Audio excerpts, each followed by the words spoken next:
Hello everyone and welcome back to our channel and happy Independence Day to all of you.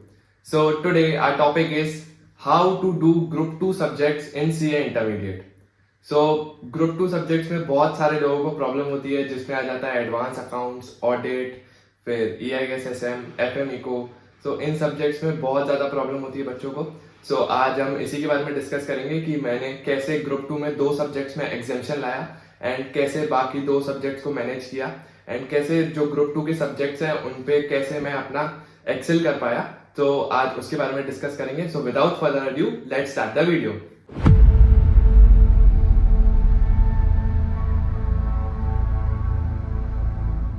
So first of all हम बात करते हैं कि advance accounts यानी जो पहला सब्जेक्ट है ग्रुप 2 का एडवांस अकाउंट्स, उसको कैसे मतलब मैंने उसमें कैसे एग्जामेशन लाया था. सो एडवांस अकाउंट्स में जो सबसे मेजर जो पार्ट होता है वो होता है अकाउंटिंग स्टैंडर्ड्स का. फिर उसके बाद कुछ बड़े बड़े चैप्टर्स आते हैं जैसे कि कंसोलिडेशन, एमैलगमेशन, पार्टनरशिप वाला हो गया, लिक्विडेशन हो गया. सो ये बड़े बड़े टॉपिक्स आते हैं जिसमें से मेजरली या तो 10 मार्क्स का आ जाएगा क्वेश्चन या 15 मार्क्स का या कभी कभी 20 मार्क्स का क्वेश्चन भी आ जाता है. सो ये जो बड़े बड़े टॉपिक्स में उसमें आप क्या कर सकते हैं, उसमें आपको कॉन्सेप्ट अच्छे से रखना है, मतलब कॉन्सेप्ट की क्लैरिटी होनी चाहिए और साथ में आपको क्वेश्चन प्रैक्टिस करना है उसमें. सो क्वेश्चन प्रैक्टिस के लिए मैंने क्या किया है, जो भी 4 सब्जेक्ट्स है ग्रुप 2 के, मैंने चारों सब्जेक्ट्स का क्वेश्चन बैंक डिस्क्रिप्शन में दे दिया है. सो आप उसको देख लीजिएगा. तो उसमें सारे क्वेश्चंस हैं. फिर उसके बाद अब मैं बात करता हूँ एएस के लिए मैंने क्या किया था. सो अकाउंटिंग स्टैंडर्ड्स के लिए मतलब मैंने एक ऐसी समरी चार्ट बना लिए थे, मतलब AS1 हो गया, AS2, AS3, जितने भी AS हैं, AS29 तक जितने भी हैं उसके ऐसे समरी चार्ट्स बना लिए थे. सो जिससे मुझे बहुत हेल्प हुई थी मतलब रिवीजन करने के लिए, कि मुझे याद आ जाता था कि मतलब इस पॉइंट पे ये चीज थी. एंड मैंने साथ में उसमें क्वेश्चंस भी लिख के रख लिए थे. देखिए जैसे यहाँ पे इधर ये PYQ में आया था, ये RTP में आया था, ऐसे करके मैंने लिख के रख लिए थे. सो आप क्या कर सकते हैं, आप ऐसा रिवीजन चार्ट बना सकते हैं, या फिर अगर आप कमेंट्स में लिखेंगे तो मैं इसका एक PDF भी डाल दूंगा अगर आप कमेंट्स में बोलेंगे तो.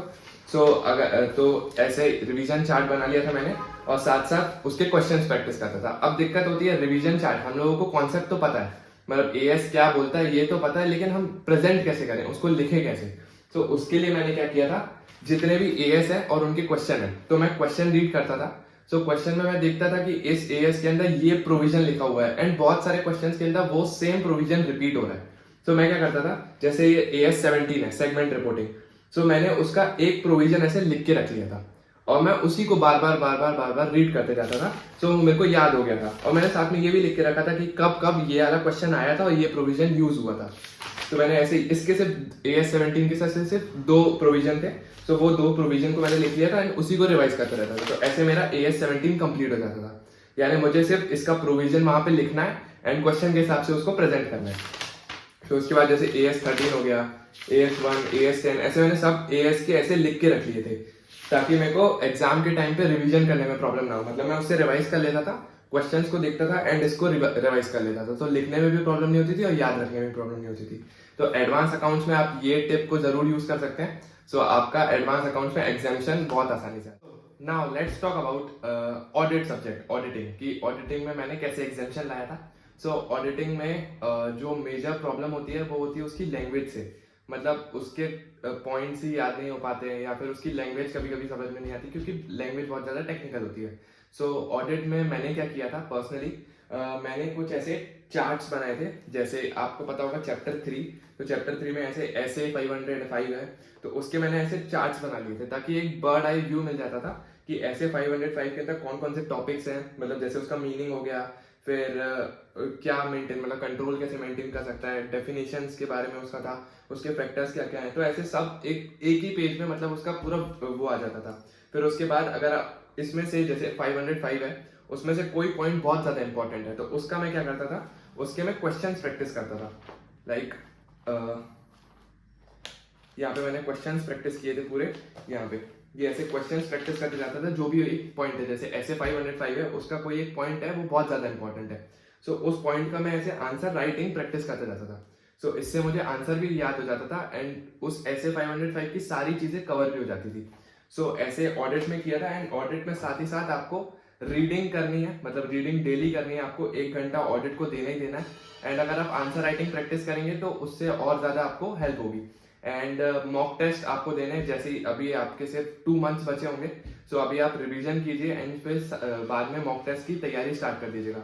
सो ऑडिट में ये करना है, साथ ही साथ आपको निमोनिक्स का बहुत ध्यान रखना है, क्योंकि ऑडिट में याद रखना बहुत मुश्किल होता है, तो आपको निमोनिक्स बनाना है एंड निमोनिक्स के बेसिस पे आपको याद रखना है। सो ऑडिट में मैंने ये चीज की थी, तो आप भी इसको अप्लाई कर सकते हैं, आप भी एग्जाम्शन ला सकते हैं। So now let's talk about कि EISSM जो सब्जेक्ट है, मतलब जैसे ग्रुप 1 में टैक्स होता है जिससे सबसे ज्यादा डर लगता है, वैसे ही ग्रुप 2 में EISSM होता है जिससे सबसे ज्यादा डर लगता है बच्चों को।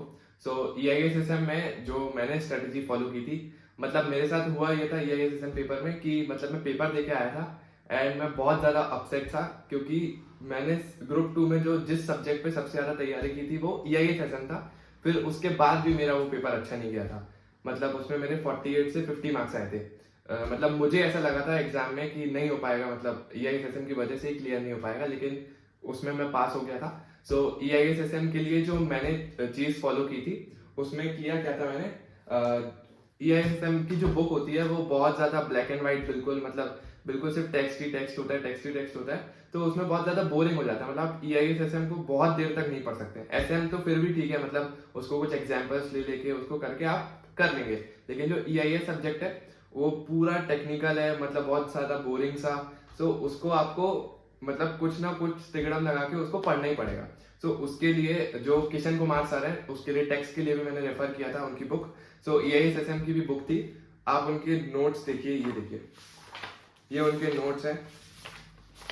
सो इसमें उन्होंने किया क्या था, जैसे चैप्टर 2 है, तो चैप्टर 2 में जितने भी इंपॉर्टेंट पॉइंट्स है, मतलब बुक, मतलब ये पूरी जो बुक है, ये बुक जो मॉड्यूल है उससे ही काट पीट के ये बुक बनी हुई है। मतलब कि उस जो भी मॉड्यूल है उसके जो भी इंपॉर्टेंट पॉइंट्स है, मतलब उसमें जो भी फालतू चीजें थी उसको अलग करके जो भी इंपॉर्टेंट चीजें थी वो पॉइंट सर ने यहाँ पे डाले। सो ये बहुत ज्यादा हेल्पफुल था। जैसे कोई भी डिफरेंस हो गया तो सर ने ऐसे टेबल के फॉर्म में डाला था, जो भी एग्जांपल्स है तो वो खुद एग्जांपल्स दे देते थे। तो ऐसे करके ये बुक बहुत ज्यादा हेल्पफुल थी। एंड जब आप ये बुक पढ़ लेते थे तो उसके बाद सर ने हम लोगों को एक दिव्यास्त्र दी थी, जिसमें जैसे ये SM की दिव्यास्त्र है, तो इसमें सारे क्वेश्चंस थे, मतलब हर चैप्टर के जितने भी मॉड्यूल के हो, चाहे PYQ के हो, चाहे MTP के, RTP के, इसमें सारे क्वेश्चंस थे। एंड लास्ट में इसके MCQs भी थे, मतलब आपको MCQ प्रैक्टिस करनी है तो उसके लिए MCQs भी थे, 100-150 MCQs आराम से थे। सो EISSM किशन सर ने बहुत ज्यादा इजी कर दिया था। सो मैंने EISSM को ऐसे पढ़ा था, और साथ में जैसे मैंने ऑडिट में चार्ट्स बनाए थे, सो EISSM में भी कुछ टॉपिक्स में मैंने चार्ट बनाए थे एंड क्वेश्चन राइटिंग प्रैक्टिस की थी। सो थ्योरी सब्जेक्ट्स में आप यही फॉलो कर सकते हैं, मतलब रोज रीड करना, 1 घंटा मतलब प्रैक्टिस करना, राइटिंग प्रैक्टिस करना, मॉक टेस्ट देना। सो थ्योरी सब्जेक्ट को आपको ऐसे ही करना पड़ेगा। The last subject for group 2 was FM eco.